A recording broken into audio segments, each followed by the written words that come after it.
Hello friends, welcome to ஹன்பர்ஸ் Hindi YouTube channel. இப்போ நம்ம இன்ட்ரோடக்ஷன் பார்க்க போகிறோம். துருவசுவாமினி அப்படின்ற நாடகத்தில் கிங்கிள் அப்படின்ற டிப்பனியை பார்க்க போகிறோம். இது செகண்ட் பேப்பரில் 4th ரோமனில் வருது. 5 mark question. Page number 332. Kingal. Dhruvswamini नामक नाटक श्री जयशंकर प्रसाद जी की अंतिम रचना है. துருவசுவாமினி அப்படின்ற நாடகத்தில் ஜெய்சங்கர் பிரசாதோடைய கடைசி நாடகம் அது. किंगल इसी नाटक का पात्र है. किंगल इन नाटकத்தோட பாத்திரம். किंगल शक्रराज का सेनाधिपति है. किंगल शक्रराज सेनाधिपति उसका आत्मा भी है. அவங்களோட ரிலேஷன் கேர்டேக்கர். किंगल अपने राजा की हर आज्ञा मानता है. किंगल அவங்களோட ராஜாவுடைய எல்லா ஆர்டரையும் கேட்பாங்க. ஆஞ்ஞானா ஆர்டர். वह यह नहीं सोचता कि राजा की आज्ञा सही है या गलत. அவங்க அது இதுன்னு யோசிக்க மாட்டாங்க. அதாவது ராஜாவோட ஆண்யா அதாவது ஆர்டர் கரெக்டா இல்லை தப்பா அப்படின்ட்டு.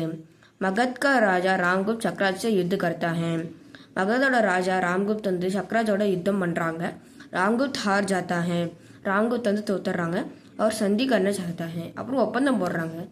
किंगल ही रामगुप्त को संधि की शर्तों सुनाता है. அவங்க தான் கிங்கல் தான் ராம்குப்தோட ஒப்பந்தத்துக்கு கண்டிஷன் போடுறாங்க. शक्रराज रामगुप्त की पत्नी दुर्वासामिनी को मांगता है. शक्रराज दुर्वासामिनी अदावदु रामगुप्तोட पत्नी वाइफ दुर्वासामिनिय கேட்குறான். अपने सामंतों के लिए सुंदरियां मांगता है. அவங்களுடைய படை வீரர்களுக்கு ஒரு சில பெண்களை கேட்குறான். किंगल यह सब लाता है. किंगल தான் இதுக்கு எல்லாத்துமே காரணம். किंगल के कारण ही शक्रराज विजय पाता है. किंगलोட காரணத்தால தான் शक्रराज வெற்றி அடைகிறான். चंद्रगुप्त दुर्वासामिनी का वेश बनाकर आता है. वह शक्रराज से अकेला मिलना चाहता है. चंद्रगुप्त दुर्वासामिनिயோட வேஷத்தை போட்டுக்கிட்டு வரான். அவன் शक्रराजோட தனியா சண்டை போடுறான். किंगल इसका प्रबंध करता है. किंगल को इस संबंध में सोचना चाहिए, उसका सावधान रखना चाहिए, मगर इस संदर्भ में असफल हो जाता है. उसी के कारण शक्रराज मारा जाता है. किंगल का पात्र चित्रण इस तरह यथासंभव हुआ है.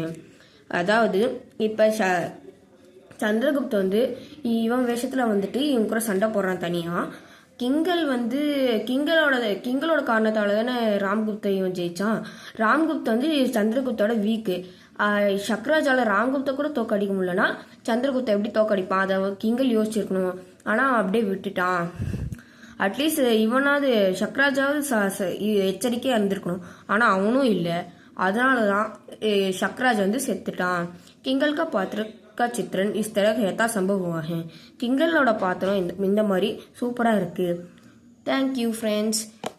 இந்த வீடியோ உங்களுக்கு பிடிச்சிருந்தா லைக் பண்ணுங்கள், ஷேர் பண்ணுங்கள், சப்ஸ்கிரைப் பண்ணுங்கள். மறக்காமல் பெல் ஐக்கானையும் கிளிக் பண்ணுங்கள். அடுத்த வீடியோவில் சந்திக்கலாம்.